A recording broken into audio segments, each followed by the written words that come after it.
Hey friends, if you wish to fix service host, DCOM server processor, launch a high CPU memory usage on Windows 11, then please watch this video.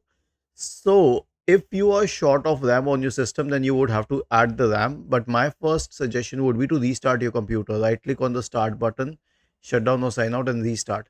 Why? Because it will reset the RAM. Now, the second one is an SFC scan. Search for command prompt in the Windows search bar. Click on Run as Administrator. Type the command sfc /scan now and hit enter to invoke the sfc scan. The next one will be a clean boot. Now, why? Because if this is being triggered by a third party program and not by the system itself, then a clean boot will help us isolate that cause.